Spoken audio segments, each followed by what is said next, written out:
The diner smelled like grease and coffee, the kind of place where truckers stopped at 3 in the morning and nobody asked questions. Marcus Reaper Johnson sat alone in the corner booth, his leather vest creased from the road, his coffee going cold as he studied the map spread across the table. He'd been riding for 16 hours straight, pushing through state lines to get away from memories that chased him harder than any highway patrol ever could. The fluorescent lights hummed overhead, casting harsh shadows across the checkered floor. That's when he felt it. A small hand gripping his boot under the table. Marcus froze, his battle-trained instincts kicking in immediately. He didn't move, didn't look down, just let his eyes scan the diner with practiced calm. The waitress was refilling coffee at the counter. An elderly couple shared a piece of pie near the window. 2 truckers argued about football near the jukebox.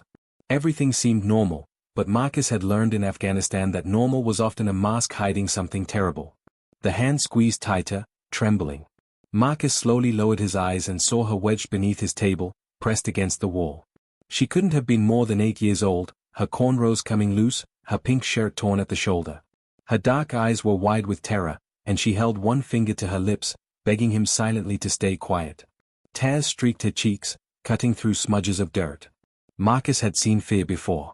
He'd seen it in the faces of civilians caught in crossfire, in the eyes of soldiers who knew they weren't going home.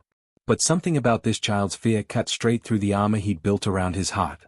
He gave her the smallest nod, then picked up his menu, positioning it to shield her from view. His phone buzzed.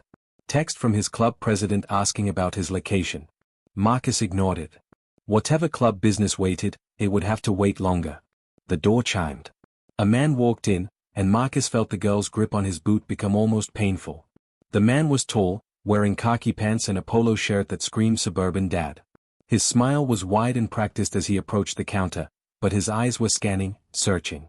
Marcus noticed his jaw was clenched tight, the muscles in his neck taut with barely controlled rage.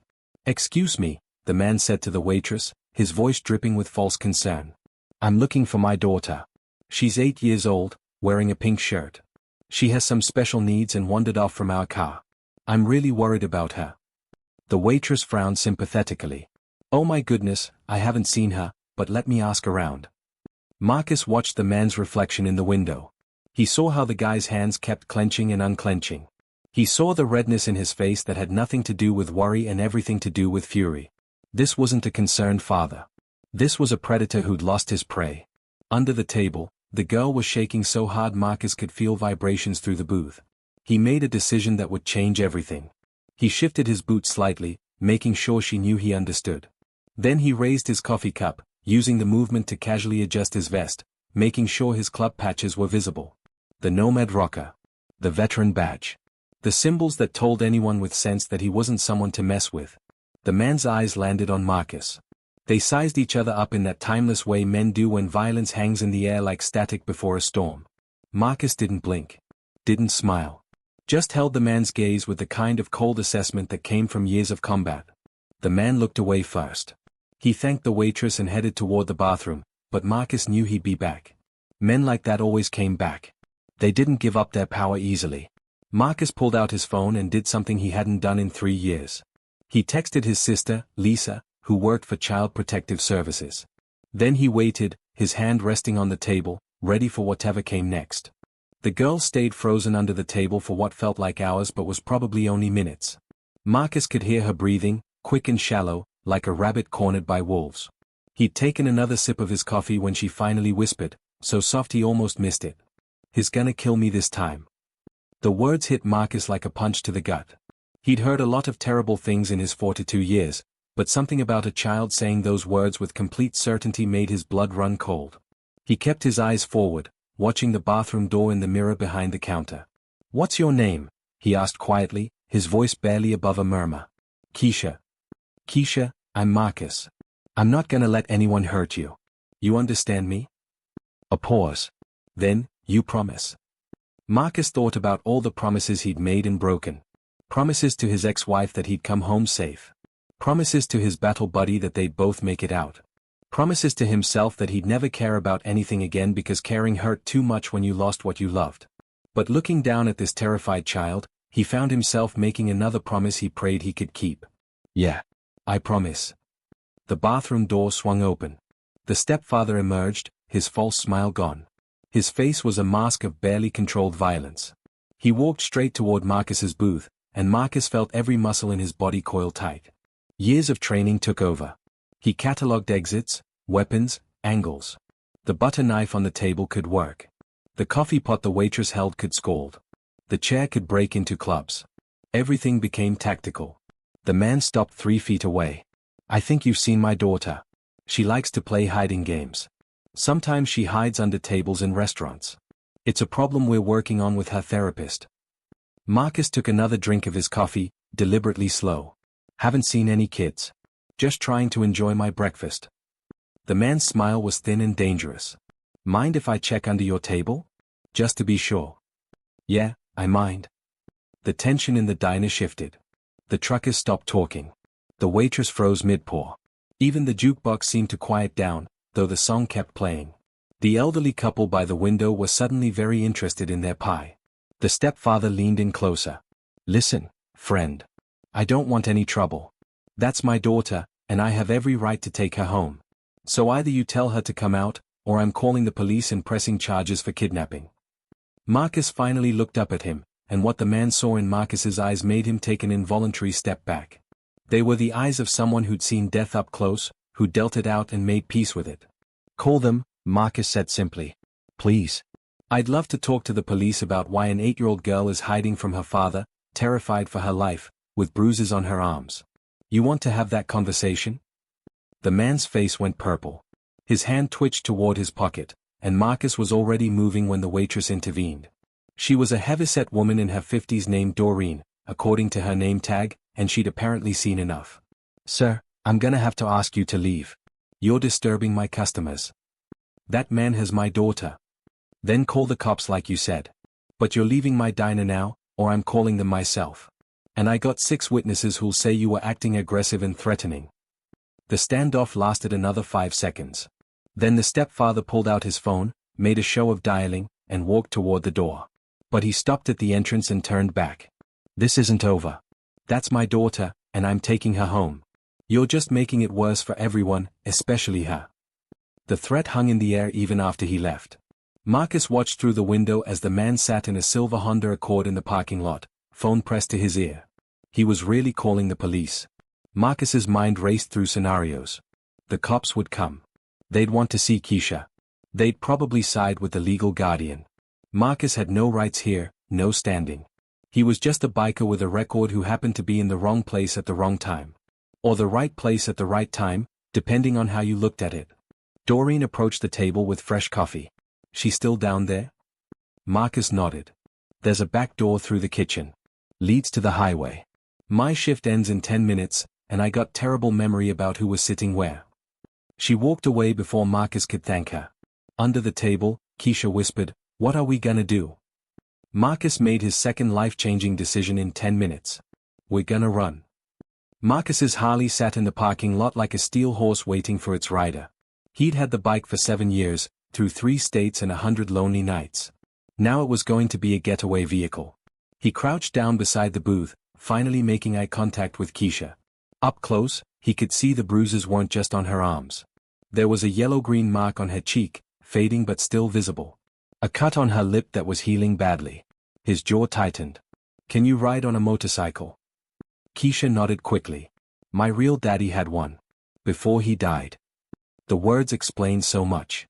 A dead father, a new stepfather, a mother who probably couldn't see or wouldn't see what was happening. Marcus had seen this story play out a dozen different ways, and it never ended well unless someone intervened. "Okay. We're gonna walk through that kitchen, out the back door, and get on my bike.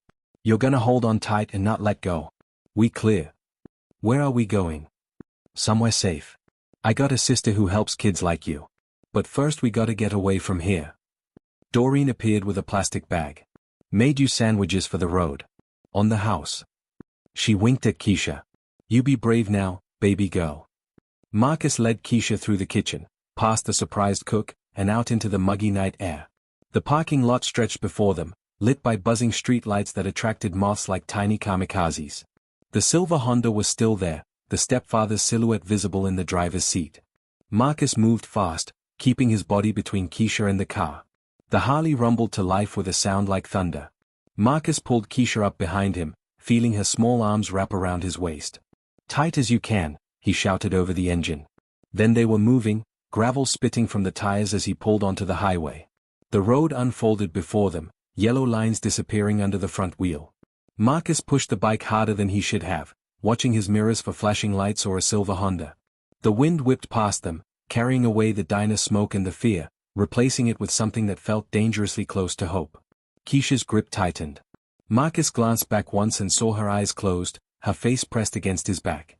She was praying or maybe just holding on. Both, probably. They rode for 2 hours, through small towns that were just clusters of lights in the darkness, past fields where nothing grew and everything slept. Marcus's phone buzzed constantly. His club wanting updates. His sister finally responding. He ignored everything except the road. Finally, he pulled into a truck stop, choosing one with good lighting and lots of witnesses. In the bathroom, he helped Keisha wash her face and hands. She looked at herself in the mirror like she was seeing a stranger. "My mama's gonna be real mad." Marcus squatted down to her level. "Tell me about your mama." "She works 2 jobs. She's always tired. When she's home, she sleeps. Derek, that's my stepdad, he says I'm too loud. That I make her tired. That everything was better before I came along." Her voice dropped to a whisper. "He says if I tell her what he does, she'll choose him and send me away." Marcus felt rage boiling in his chest, the kind he'd learned to control in therapy but never quite mastered. "What does he do, Keisha?" She looked away. "Stuff. Bad stuff. He says it's discipline, but it hurts too much to be discipline. And he looks at me weird sometimes. Like he's thinking about doing worse stuff." The implications made Marcus sick. He pulled out his phone and called his sister. Lisa answered on the first ring, her voice sharp with worry and frustration. "Marcus, what the hell is going on? You text me about an emergency and then ghost me for 2 hours. I got a situation. There's a little girl, 8 years old, being abused by her stepfather.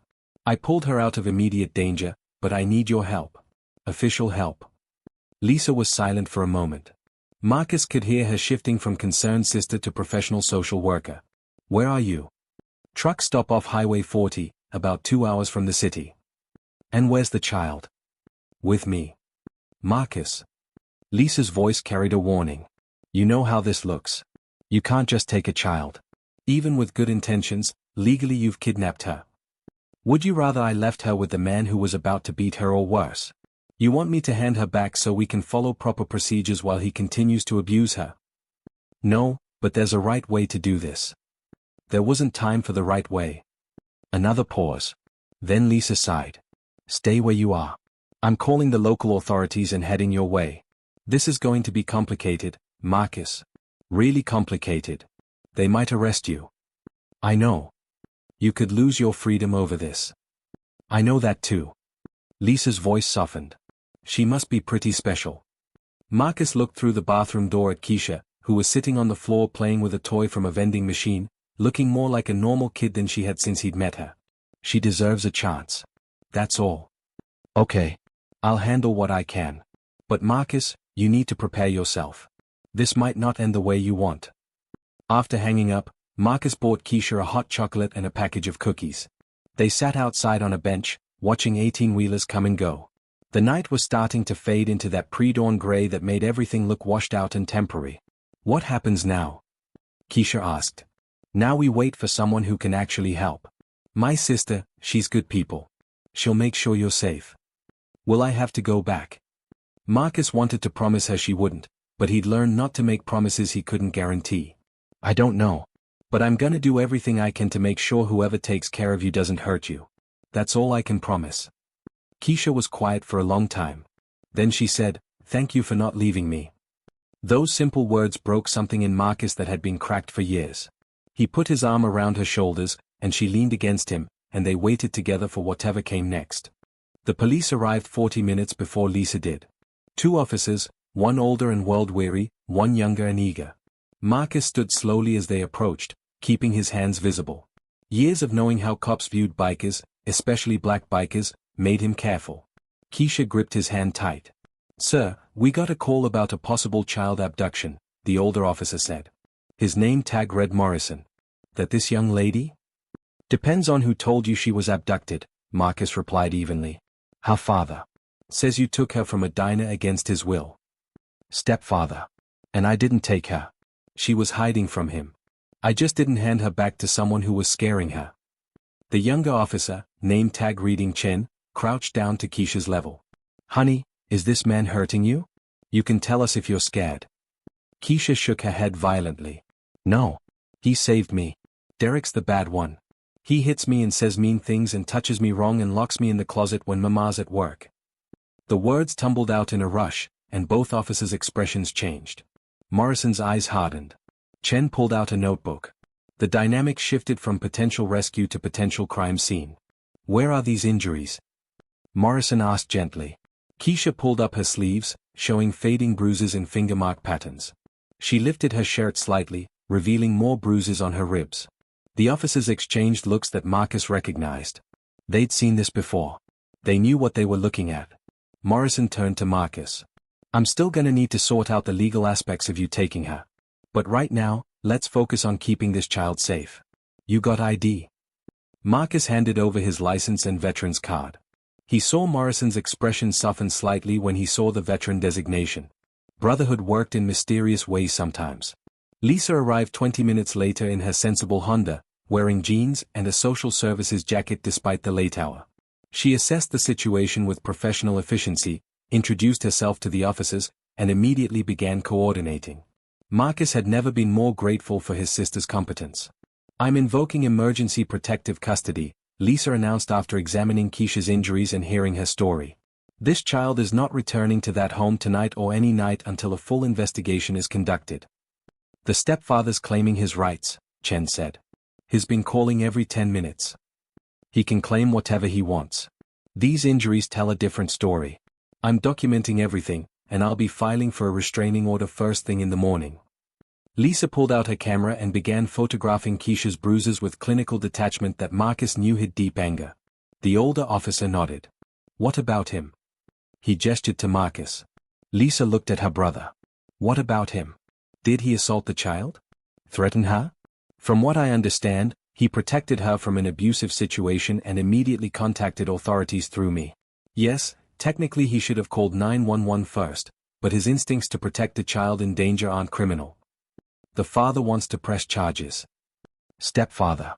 And let him try. I'll happily explain to a judge why my brother felt the need to intervene when a terrified 8-year-old girl was hiding from her legal guardian. It'll make for a very interesting conversation about what was happening in that home. Morrison was clearly done with the situation.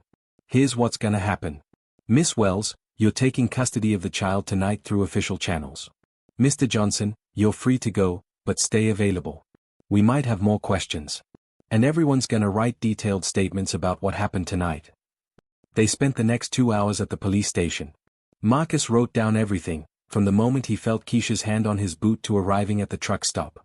Keisha gave her own statement with Lisa present, speaking in a small voice that got stronger as the officers listened and believed her. Child Protective Services was called. A case was officially opened. The machinery of the system began grinding forward. Through it all, Keisha kept looking at Marcus like he was a lifeline. He stayed as long as they'd let him, standing against the wall while social workers and officers did their jobs. Finally, as dawn was breaking, Lisa approached him. You need to go. They're taking her to a temporary foster placement while we investigate. Is she safe? The family's been vetted. They're good people. She'll be safe tonight. And tomorrow? And the day after? Lisa's face showed the strain of years in the system. I don't know, Marcus. The stepfather has legal standing. The mother has rights. This is gonna get messy. But I promise you, I'll fight for her. We have evidence of abuse now. That changes things. Marcus looked past her to where Keisha sat in a child-sized chair, clutching a stuffed animal someone had given her. She looked so small, so fragile, so breakable. He thought about leaving her, about walking away and letting the system handle it. That's what a smart man would do. That's what a man who'd learned not to care would do. But he'd made a promise. I want to be involved. However I can. Foster parent, mentor, whatever. I don't care. That kid trusted me, and I'm not abandoning her. Lisa studied him carefully. You sure about this? It's a long process. Lots of background checks, interviews, classes. And there's no guarantee. You're a single man with a record. That works against you. I did 6 months for a bar fight when I was 23. Anything since then? No. Then I got a shot. Help me make it happen. Lisa smiled, the first real smile he'd seen from her in years. Okay. We'll do this. Together. Marcus was allowed to say goodbye. He walked over to Keisha, and she immediately hugged him around the waist. He felt her tears soaking through his shirt. Are you leaving me too? No. I'm gonna see you again real soon. My sister's gonna make sure you're safe, and I'm gonna do everything I can to be part of that.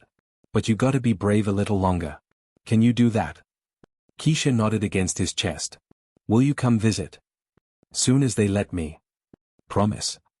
Marcus thought about all the broken promises in his life. Then he thought about the promise he'd made in that diner. Yeah. I promise. 3 months later, Marcus sat in a courtroom that smelled like floor polish and broken dreams. His leather vest was replaced by a button-down shirt Lisa had bought him. His boots were shined. His hair was cut short and neat. He'd done everything the system asked, attended every class, passed every background check, sat through endless interviews where strangers asked him why a biker with PTSD thought he could care for a traumatized child. His answer was always the same, because she deserved someone who'd fight for her. The case had exploded into complexity. Keisha's mother, Angela, had finally seen the truth about Derek after investigators found evidence of abuse spanning months. She'd kicked him out and was now fighting to regain custody. Derek himself was facing criminal charges. And Marcus, the biker who'd grabbed a terrified child and run, had applied to be a foster parent. The judge was a stern black woman in her 60s named Judge Harrison. She'd heard everyone's testimony over the past weeks. Psychologists who'd evaluated Keisha. Social workers who'd documented her progress. Teachers who'd seen her start to smile again. And today, she'd heard from Keisha herself. Marcus hadn't been allowed in the room for that conversation, but Lisa had told him it was powerful. Keisha had spoken clearly about what she wanted, what she needed, who she trusted. Now Judge Harrison looked over her glasses at the assembled parties. Angela sat with her lawyer, looking exhausted and guilty. Derek wasn't present, his rights terminated and charges pending. Lisa sat at the CPS table with a stack of files. And Marcus sat alone on his side, his club brothers filling the gallery behind him in a show of support that had probably terrified the bailiff. This is an unusual case, Judge Harrison began. We have a mother who admits she failed to protect her child but is now taking steps to address that failure. We have a stepfather who committed serious crimes against a vulnerable child. And we have a stranger who broke protocol and possibly the law to protect that child from harm. Marcus's heart pounded. 3 months of jumping through hoops, of proving he was stable and safe and capable. 3 months of supervised visits where Keisha lit up every time he walked in. 3 months of falling in love with a kid who wasn't his but felt like she should be. I've reviewed the psychological evaluations. Keisha has formed a strong, healthy attachment to Mr. Johnson. The trauma she experienced has left her with trust issues, and Mr. Johnson is one of the few adults she feels completely safe with. That matters. That matters tremendously in cases like this. The judge paused, looking at Angela. Ms. Waters, you've completed parenting classes and therapy. You've maintained stable employment and housing. You've acknowledged your failures and taken responsibility. That also matters. Keisha needs her mother. Marcus felt hope slipping away. Of course the kid needed her mother. He was just the guy who happened to be there. Why had he thought this would work? However, Judge Harrison continued, Keisha also needs consistency and safety. She needs to know that the adults in her life will protect her, always, without hesitation. Ms. Waters, I believe you've learned that lesson. But I also believe your daughter needs more support than you can provide alone right now. She turned to Marcus. Mr. Johnson, you've done something remarkable here. You've transformed your life to make room for a child who wasn't yours. You've attended every class, every meeting, every visit. You've proven that your instinct to protect extends beyond that one night in the diner. Your psychological evaluation shows you've addressed your PTSD through proper therapy. Your home study came back positive. And most importantly, Keisha trusts you. Judge Harrison took off her glasses and rubbed her eyes. Here's my ruling. Legal custody remains with Ms. Waters. That is appropriate and right. However, I'm granting Mr. Johnson status as a permanent guardian and mentor. He will have regular, ongoing visitation rights. He will be involved in major decisions regarding Keisha's welfare. And if Ms. Waters consents, which I hope she will, I'm recommending a shared custody arrangement where Keisha spends significant time with both households. Angela was crying. Lisa was smiling. Marcus couldn't breathe. This child needs a village, the judge said. I'm creating that village legally. Ms. Waters, you get to rebuild your relationship with your daughter with support instead of doing it alone. Mr. Johnson, you get to be the protective figure you've proven yourself to be. And Keisha gets what every child deserves, multiple adults who love her and will fight for her. The gavel came down. Marcus stood on shaking legs as Angela approached him. She was small, tired-looking, with eyes that had seen too much. Thank you, she whispered. Thank you for saving my baby when I couldn't. She saved me too, Marcus replied, and meant it. Later, in the hallway, Keisha ran to him and jumped into his arms. She was heavier than she'd been 3 months ago, healthier, happier. Her cornrows were neat now, tied with bright beads that clicked when she moved. The judge said I get to stay with you on weekends and sometimes during the week. That's right. And you're gonna teach me to ride a motorcycle when I'm older? If your mama says it's okay. And we're gonna have adventures? Marcus looked at this child who'd hidden under his table in a greasy diner, this child who'd trusted a stranger when she had no reason to trust anyone, this child who'd somehow cracked open his heart and let light back in. Yeah, baby girl. We're gonna have all kinds of adventures. That weekend, Marcus took Keisha to the motorcycle club's annual cookout. His brothers, tough men with hard faces and harder lives, melted around her. They taught her to play cards. They let her sit on their bikes. They treated her like a princess and a warrior all at once. Reaper, the club president, pulled Marcus aside. Never thought I'd see the day you smiled like that. Me neither. She's good for you. I'm trying to be good for her. You are. Trust me on that. As the sun set and Keisha fell asleep in his lap, exhausted from playing, Marcus thought about the night in the diner. How a simple decision to protect instead of ignore had changed everything. How one promise to a scared child had given him purpose again. His phone buzzed. A text from Lisa, "You did good, big brother. Real good." Marcus looked down at Keisha, her face peaceful in sleep, and texted back, "She did the hard part. She was brave enough to ask for help. I just answered." 6 months later, Marcus officially adopted Keisha. Angela had continued to struggle despite her best efforts, and in a tearful meeting, she'd asked Marcus to give her daughter the stable home she couldn't provide. "I'll always be her mother," Angela said. "But you're her father now. Make sure she knows she was loved by both of us." The adoption ceremony was small. Lisa stood as a witness. Marcus's club brothers filled the benches. And Keisha wore a white dress and held Marcus's hand as they stood before a different judge who made their family legal. When it was done, when the papers were signed and the gavel had fallen, Keisha looked up at Marcus with those same eyes that had pleaded for help under a diner table. "Daddy?" The word hit him like a bullet and a blessing all at once. "Yeah, baby? Thank you for keeping your promise." Marcus picked her up, this child who was now his daughter, this miracle wrapped in cornrows and attitude, and held her close. "Always," he said. "I will always keep my promises to you." Outside the courthouse, his Harley waited. He'd installed a custom seat for Keisha, safe and secure. They climbed on together, and as they rode toward their home, Marcus thought about the twisting road that had brought them here. All the wrong turns that had somehow led to something right. Behind them, the sun set over the city. Ahead, the road stretched long and full of possibility. And between them, a bond forged in terror and trust, in promises kept and futures built. Sometimes the family you choose is stronger than the family you're born into. Sometimes a moment of courage ripples out and changes everything. And sometimes, when a scared child grabs your boot under a table and begs for help, answering that call saves 2 lives instead of 1. Marcus's life had been about running for a long time. Running from pain, from loss, from caring too much. But Keisha had taught him something else. Sometimes the bravest thing you can do is stop running and stand your ground for someone who can't stand alone. They rode into the sunset together, father and daughter, 2 broken pieces that had somehow formed something whole. The road ahead wouldn't always be easy. There would be therapy sessions and hard conversations, nightmares to soothe and trust to rebuild piece by piece. But they'd face it together. And that made all the difference. Because in the end, love wasn't about being perfect. It was about showing up, keeping promises, and fighting like hell for the people who needed you most. Marcus had finally found his purpose. And her name was Keisha.